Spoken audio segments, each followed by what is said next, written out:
A cidade e a arte, um espaço de manifestação. Por Manuela Lovental Ferreira e N. Rangel Copanakis. Resumo. Diante de um processo de crescimento desigual, contraditório e excludente das cidades modernas, a arte surge nas ruas representando a insatisfação e a necessidade de um espaço de manifestação artística e social, em um movimento no qual artistas urbanos aliam-se em defesa da liberdade de expressão. É um modo desinstitucionalizado e, muitas vezes, marginalizado de assumir as novas relações entre o privado e o público, entre a vida cotidiana e a política. Assim, o presente artigo busca analisar a arte de rua como um movimento de resistência, ressignificação do espaço público e do sentimento de pertencimento das cidades, identificando-a como manifestação artística que se faz presente para além dos grandes centros urbanos, atingindo também as cidades do interior do Brasil e em diversos estados. A partir do levantamento bibliográfico são analisadas as relações que se estabelecem entre a arte e a forma do indivíduo contemporâneo se inserir no mundo e se situar no tempo e no espaço. A cidade na modernidade. A industrialização levou as cidades a um grande desenvolvimento nos últimos séculos. Essa corrida tecnológica, demarcada pelos ideais capitalistas, cedeu espaços cada vez maiores à proliferação de fábricas, comércios e serviços, tanto públicos quanto privados, que acentuam o caráter utilitário das relações que os indivíduos têm com o espaço que ocupam, este cada vez mais demarcado pela lógica do consumo. Ao mesmo passo em que o modernismo priorizava a reconstrução urbana após a Primeira Guerra Mundial, através de arquiteturas que revelavam uma arte que traduzisse a sensação de modernidade e bem-estar, também priorizou o menor custo das construções. Alguns desses projetos modernistas de habitação, os quais objetivavam suprir o déficit de moradia para a população de baixa renda, acabaram ressaltando ainda mais a desigualdade social e, visualmente, simbolizam a segregação existente entre os espaços ocupados nas cidades, uns mais valorizados e arquitetonicamente mais sofisticados, e outros construídos por interesses políticos, com pouca qualidade, massificando essas habitações. Esse fenômeno, no qual as políticas de habitação privilegiam construções nas periferias e acompanham a especulação imobiliária, é muito evidente no Brasil e tem tomado contornos cada vez mais proeminentes ao traçar a segregação de classes sociais. As construções destinadas à camada pobre da população contam com pouca qualidade e demandam de serviços públicos e privados em seu entorno. Muitos autores que voltam seus estudos para a compreensão do surgimento das cidades e seu desenvolvimento, como Palen e Lefebvre, concordam em um ponto. As cidades capitalistas foram produzidas em torno de um caráter mercantil, o qual, posteriormente, as levou à industrialização. Essa industrialização, em muitos casos, foi de forma rápida e artificial, extrapolando suas condições e negligenciando necessidades da cidade como um todo, e não somente do comércio e mercado. A problemática do capital excedente direcionado a interesses exclusivamente lucrativos afetou diretamente a vida e a sociabilidade nas cidades e limitou grande parte da transformação desses espaços às elites, gerando inúmeros conflitos e tensões no espaço urbano. Os mais diversos problemas provenientes da desigualdade social se tornam evidentes, sobretudo em grandes centros urbanos, sob as formas de favelas e de guerras civis, influenciando, também, na forma como os indivíduos se relacionavam com o mundo, ou seja, na forma de manifestação de ideias, produção artística e identitária. O direito à cidade, citado por Lefebvre, seria, portanto, a partida inicial, se tornando um ideal político. A produtividade foi o que demarcou os projetos modernistas, dando espaço para o aparecimento, cada vez mais predominante, de uma estética funcional na qual os ideais artísticos objetivam cumprir essas intenções atreladas a uma determinada concepção de modernidade. Segundo Milton Santos, o espaço é formado por, pelo menos, dois elementos, a saber, a materialidade e as relações sociais, ou seja, a paisagem urbana e a forma como os indivíduos vivem e se relacionam neste espaço. Conforme o espaço se sobrepôs ao tempo, no sentido de que apreende as diversas organizações do tempo na cidade, em uma única dinâmica da vida, possibilitando, também, que os diversos tempos coabitem em um mesmo período histórico. Com a ascensão capitalista, a materialidade das cidades passa a ser construída para que o tempo seja o mais produtivo possível, no sentido financeiro. As áreas urbanas ficam, então, sujeitas a uma hierarquização e padronização baseada na produção de lucro, o que torna os espaços coletivos, os espaços de produção artística e de sociabilidade desvalorizados ou quase inexistentes. Algumas intenções se sobrepõem ao direito à cidade, conforme proposto por Lefebvre.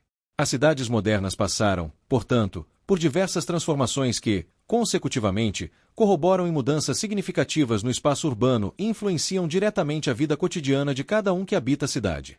A composição visual das cidades retrata as relações existentes entre os sujeitos e o ambiente em que vivem, ambiente este que, aos poucos, passa a se tornar um espaço apropriado pelo marketing e pela propaganda. Áreas públicas são privatizadas a fim de promoverem a mercantilização da vida. Dessa forma, as expressões artísticas que são desvinculadas do interesse comercial não encontram formas de divulgação e reconhecimento, sendo, cada vez mais, ignoradas pela mídia e acabam se tornando desvalorizadas. Diante desta ausência de possibilidades para que possam emergir, essas formas de manifestações artísticas e populares utilizam as ruas como espaço para se expressarem. O espaço é palco das relações sociais e da materialidade, e essa última traz consigo a revelação do tempo passado, o qual se manifesta através de formas e objetos que permanecem. A técnica usada para transformar o espaço é a tradução do tempo, pois denota em cada momento as possibilidades de realização humana. Cada ator que habita esse espaço age segundo tempos lentos ou rápidos. Para Milton Santos, o tempo rápido seria o dos indivíduos e intuições hegemônicas, que precisam de freneticidade, pois a materialidade privilegia este tempo. O tempo lento, por sua vez, traduz o tempo dos indivíduos e instituições hegemonizados, para quem a materialidade não é beneficiada pela aceleração do tempo. Disto surge um conflito e uma contradição. Assim, cada ator deposita no espaço objetos que explicitam a face da cidade e determinam os modos de usá-la, e nos tornamos, por vezes, conduzidos por essa cidade. É nela que a vida se produz e se reproduz.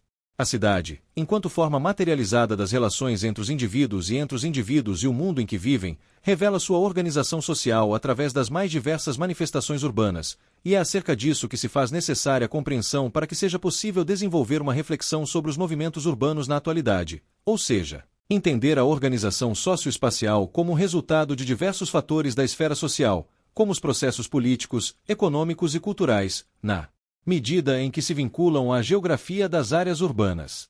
Para o autor Marc Godgener, os fenômenos e conflitos ocorridos em um determinado espaço são, em si, a própria produção do espaço. Já para David Harvey, o espaço urbano é o cenário para a reprodução do capital, o qual determina a vida das pessoas, subornando a própria cultura ao modo de vida capitalista. Assim, serão trabalhadas neste artigo as várias perspectivas sobre a produção da cidade. Diante desta dialética entre espaço e tempo, o moderno e o arcaico, o público e o privado, o crescimento econômico e a miséria, as relações sociais se intensificam de forma nunca vista antes na história, ao passo que a tecnologia e os meios de comunicação digitais separam fisicamente as pessoas. Porém, o mercado de trabalho rápido e fugaz cria, constantemente, a necessidade de contatos imediatos, excluindo, concomitantemente, grande parte da população. Nesse contexto urbano contemporâneo, compreendido como entrelace de espaços heterogêneos, são explícitas as intenções mais distintas para a ocupação das cidades. De um lado, emerge o projeto modernista de cidade, o qual visa o crescimento rápido, a expansão, a adaptação dos locais à vida moderna, em um movimento que busca ampliar os espaços materiais e simbólicos da produção e reprodução da vida, e, por outro lado, aos segmentos populares e às minorias das classes baixas, os quais não se encontram inseridos neste processo de desenvolvimento e modernização das cidades, causando um enorme descompasso que gera inúmeras contradições. Essa intensificação da vida social transborda a necessidade de apropriação do espaço, gerando diferentes formas de apreensão da realidade e criação de ideias que, muitas vezes, são expressadas pela arte ou movimentos artísticos. Passam a surgir manifestações de resistência a essas imposições preponderantes, que revelam a necessidade intrínseca do homem de se relacionar com a arte, compreendendo-está como uma ferramenta de interação e transformação. Em um desencontro entre estética moderna e a dinâmica socioeconômica do desenvolvimento artístico, há a necessidade de examinação das relações entre as transformações materiais da cidade e a dinâmica de acumulação de capital, no que se refere, principalmente, às manifestações artísticas nos espaços públicos em contraste ao bombardeamento de propagandas nas ruas. Dos sujeitos históricos à arte de rua. A cidade passa a ser compreendida como um espaço simbólico onde indivíduos se constituem através de suas experiências no espaço e no tempo. Quando os grupos se unem para propor alternativas de ocupação a esses espaços, revelam uma resistência aos processos de racionalização à massificação que se instituem nas cidades e, assim, propõem usos diferentes aos diversos espaços através dessas manifestações de oposição. Este movimento representa, igualmente, uma transcrição dos fenômenos das dinâmicas da vida através da representação das artes em espaços até então não utilizados para estes fins, os constantes deslocamentos da arte de lugares estáticos, como museus, para os lugares abertos, as ruas. O aparecimento da arte urbana, como grafite, surge, entre diversos fatores, como um grito de manifesto perante essa ausência de possibilidades e espaços que proporcionem à população contato com a arte nas cidades, e permitam aos indivíduos se expressarem. A vivência humana nas cidades fica restrita e, em muitos sentidos, limitada apenas ao consumo, onde os espaços de sociabilidade são transpostos aos shoppings e às galerias, gerando a necessidade de novas formas de se relacionar com a vida e manifestar a arte. Diante de tais circunstâncias, nas quais os ambientes que permitem aos indivíduos criarem uma identidade com a cidade são cada vez menos frequentes, os indivíduos ressignificam o lugar e o não-lugar, rompendo com os espaços convencionais de manifestação artística e utilizando as ruas para expor suas experiências. Muitos autores tratam a arte como uma das manifestações humanas mais significativas de um tempo, sendo abordada como a expressão de um determinado período histórico, assim como os desejos daquela época. Ou seja, suas demandas políticas e sociais são o que há por trás de uma estética específica, entre outras questões que podem ser observadas a partir de técnicas e manifestações artísticas. Para Lukács, a essência humana transparece para o mundo real materializada por meio da arte, representando o plano da vida cotidiana. Seguindo esta perspectiva, a arte pode ser considerada uma atividade que parte da vida cotidiana para, posteriormente, retornar a ela, produzindo, dessa forma, uma elevação na consciência dos homens. Lukács compreende a arte através da sua relação com as necessidades da vida cotidiana, como uma forma de o homem ir além dos seus limites diários, expressando a vida real e, ao mesmo tempo, transformando-a.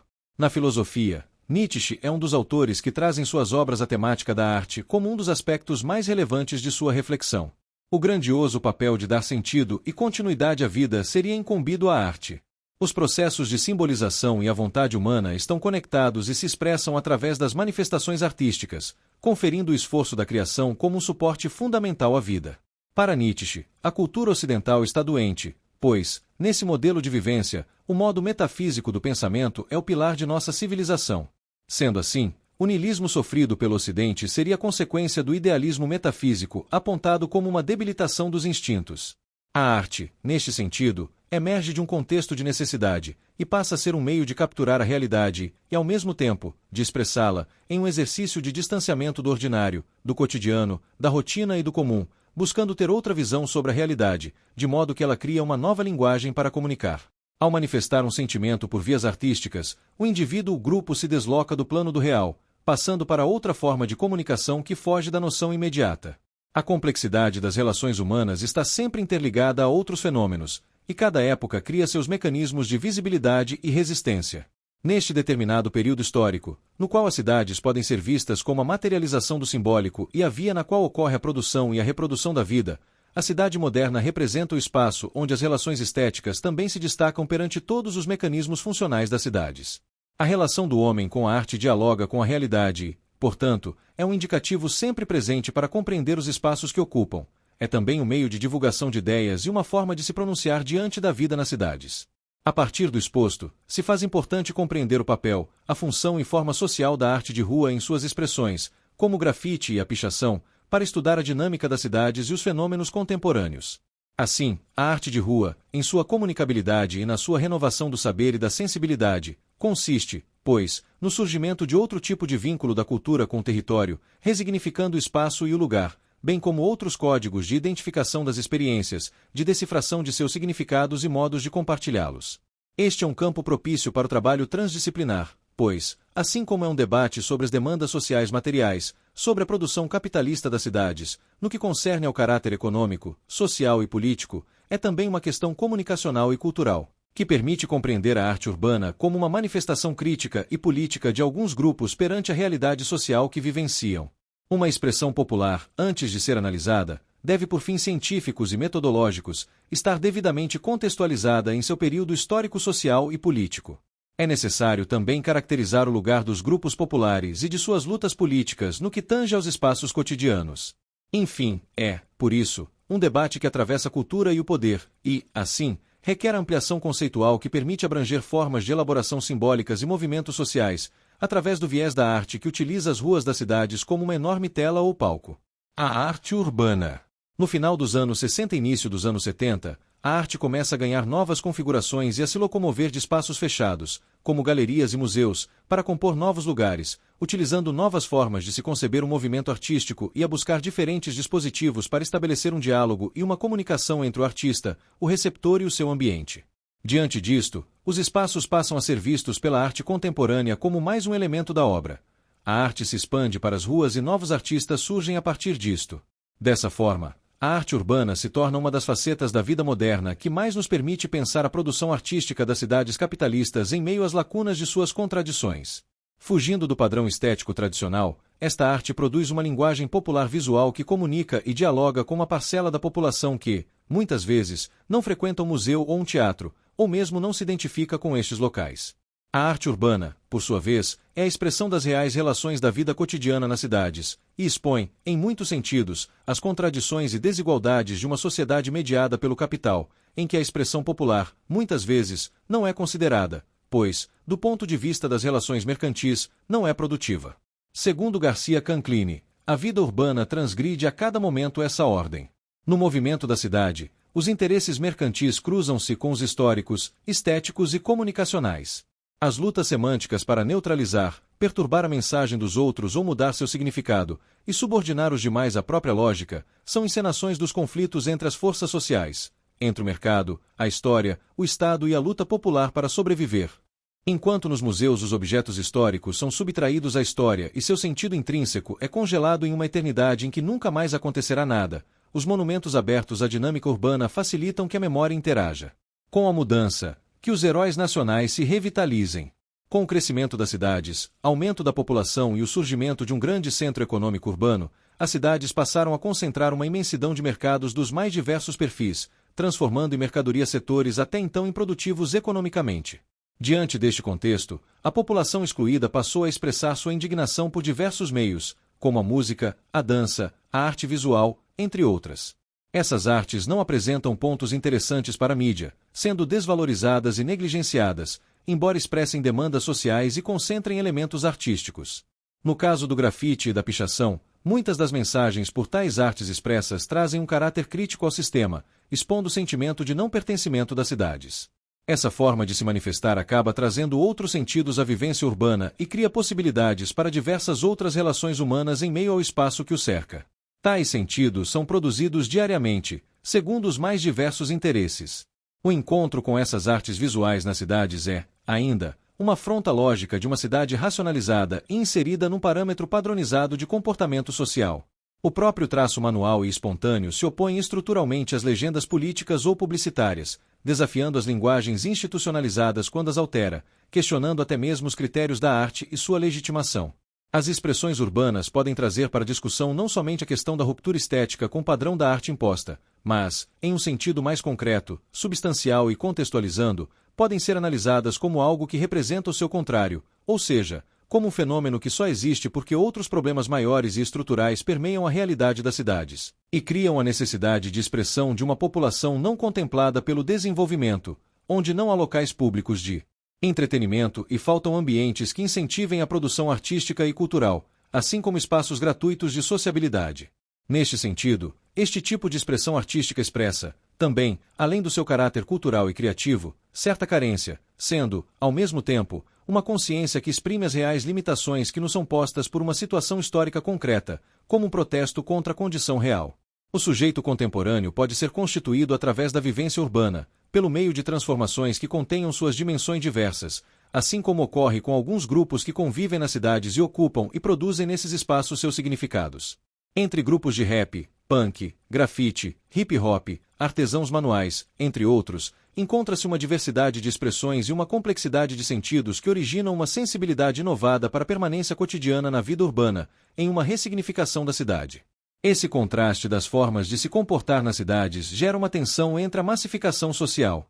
Deste modo, a hegemonização das identidades e o surgimento de microgrupos que manifestam a intenção de reagir a essa homogeneização da vida em sociedades consumistas, com pouco espaço e tempo para convivência, podem ser compreendidas como uma possível forma de protesto a essa massificação. Os chamados grafiteiros, portanto, podem ser considerados agentes de uma nova proposta para os espaços urbanos, onde há espaço para livre manifestação de ideias e sentimentos. Essas alternativas de intervenção nas cidades também revelam imagens cotidianas sob óticas diferentes em contraposição das que nos condicionamos a enxergar no dia a dia, pois o grafite se apropria de elementos cotidianos, experiências e vivências para compor sua estética. Os grupos de artistas livres de rua denominam-se crus, palavra de origem norte-americana utilizada a princípio por pichadores, posteriormente, por grafiteiros brasileiros. Os crus se formam e constituem grupos onde grafiteiros interagem entre si. Segundo Furtado, autora do estudo intitulado Tribos Urbanas, os processos coletivos de criação no grafite. Essas tribos se constituem pela afinidade de estilos e nomes distintos. Para a autora, o processo de criação dessa modalidade artística engloba diversos olhares e intenções que culminam na criatividade dos autores. Os crus têm o objetivo de fazer grafite e serem reconhecidos por seus membros, estilo e arte criativa. Os grafiteiros usam o urbano em grupos ou sozinhos e compreendem esse espaço para além de suas estruturas materiais. A cultura do grafite expressa uma contraposição aos usos convencionalmente atribuídos às cidades e propõe uma nova forma de uso desses locais. O grafite. Grafite, do italiano graffiti, plural de grafito, é a denominação dada às inscrições urbanas desde a antiguidade, mas surgiu com mais forma na década de 1960. O grafite sempre esteve vinculado a movimentos de afirmação identitária, manifestações políticas ou sociais. A princípio, se solidificou na Europa através do movimento estudantil francês e, posteriormente, se espalhou para a América, recebendo influências do movimento hippie e punk nas décadas de 70 e 80, onde a cidade se torna palco para a arte e a arte se torna parte da cidade. Primordialmente, começou nos Estados Unidos com o surgimento do movimento cultural do hip-hop. Ao final da década de 60, a escritura de rua era vista nos bairros pobres, espaços onde havia extrema violência, racismo, tráfico de drogas e a população era preponderantemente negra e latina. As gangues que utilizavam a violência para domínio territorial começaram a usar a arte como meio de canalizar a violência. Inicialmente a dança substitui as armas para as competições pelo território. Nos anos 80 o hip-hop chega ao cenário brasileiro das periferias e traz consigo a mobilização de jovens para a transformação social, onde a desigualdade social e o racismo eram enfrentados por meio dessa cultura que se sustenta no engajamento social por meio da música, do grafite e de ONGs criadas pelo movimento do hip-hop. A cultura do hip-hop se estendeu por todo o território brasileiro e pode ser vista, atualmente, nas mais diversas cidades. O grafite brasileiro se desenvolveu com características próprias, as quais mesclam diversos elementos e criam uma identidade particular. Influências do hip-hop são bastante evidentes, como o uso excessivo de cores. Também o grafite com caráter de militância política pode ser identificado no Brasil como herança do período da ditadura militar, assim como imagens e figuras lúdicas foram influenciadas pela ideologia hippie no país, na qual originam um grafite mais poético e pacífico. Atualmente, o grafite brasileiro é reconhecido internacionalmente como uma forma particular de expressão de qualidade. O grafite é uma representação iconográfica e um meio de comunicação visual cujo repertório simbólico pode ser facilmente interpretado pela sociedade ou restrito a pequenos grupos. Sua confecção, na maioria das vezes, é feita com o uso de tinta a óleo usada em spray, que toma forma sobre os muros e paredes da cidade e podem, também, estar situados em espaços públicos ou privados. Usualmente, a dimensão dos desenhos pode ser avistada a longa distância. Segundo Canclini, em seus estudos sobre culturas híbridas na América Latina, o grafite transcende a arte convencional. O grafite é um meio sincrético e transcultural. Alguns fundem a palavra e a imagem com um estilo descontínuo. A aglomeração de signos de diversos autores em uma mesma parede é como uma versão artesanal do ritmo fragmentado e heteróclito do videoclipe. Em outros se permutam as estratégias da linguagem popular e da universitária. Observa Armando Silva. Há também síntese da topografia urbana em muitos grafites recentes que eliminam a fronteira entre o que se escrevia nos banheiros ou nos muros. É um modo marginal desinstitucionalizado, efêmero, de assumir as novas relações entre o privado e o público, entre a vida cotidiana e a política. As cores vívidas escolhidas pelos grafiteiros alteram a estética das cidades modernas e atraem olhares variados para a arte que se expressa.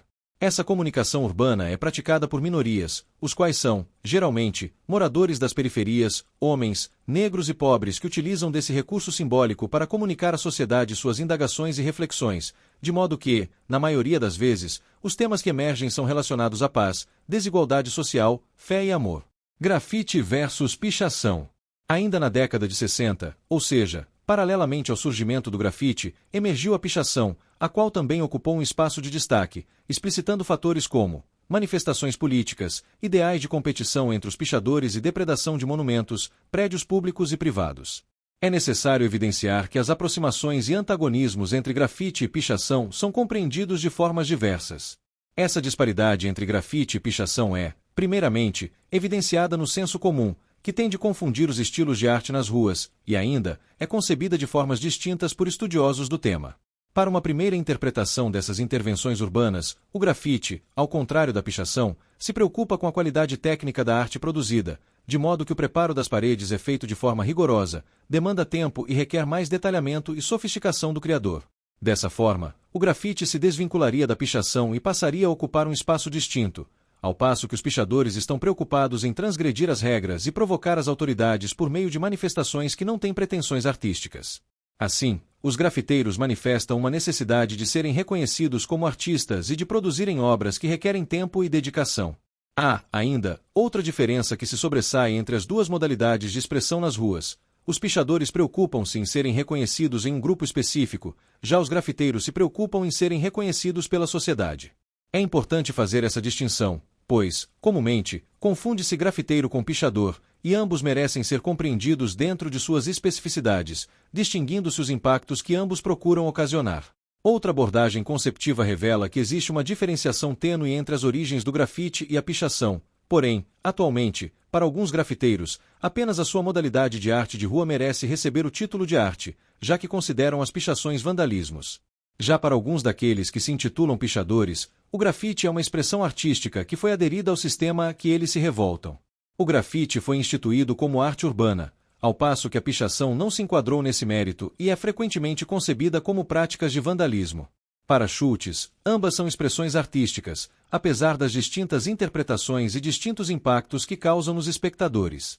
Trazendo a discussão para o contexto nacional, é importante situar que o termo grafite é compreendido no Brasil como os grafites artísticos que surgiram com base no grafite americano, no início da década de 80.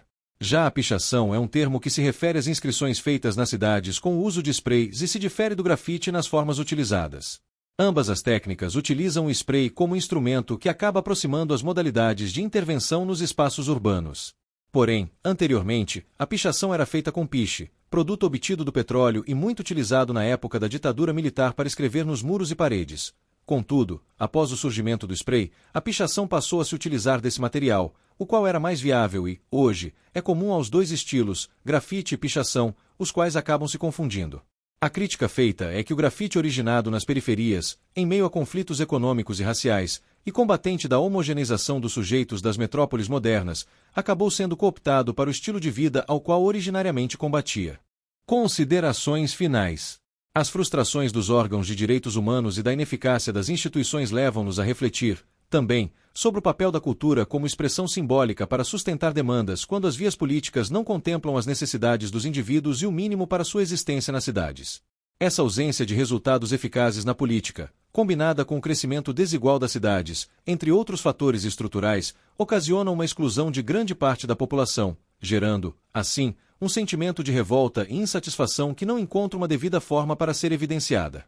Dessa maneira, a consciência de que há algo errado emerge, e se torna inevitável a sua manifestação, a qual, por vezes, encontra um meio subversivo para ser expressar e, com isto, ocorre, muitas vezes, a pichação de muros, em uma ação transgressora da ordem, pois a revolta, muitas vezes, não passa por um processo de compreensão da complexa estrutura que a oprime e, então, se manifesta em formas que marginalizam o ato. A partir disto, se faz necessária uma reflexão para definir as relações entre o campo cultural e o político, a diferença entre ação e atuação. Há um enorme conflito entre a representação política e a real vontade da população, que se codifica em uma dificuldade na avaliação política das práticas culturais, as quais não consideram as manifestações artísticas como intervenções efetivas que visam reformular as estruturas materiais da sociedade. As lutas pelo controle do espaço se fazem através de marcas próprias, são os grafites e pichações.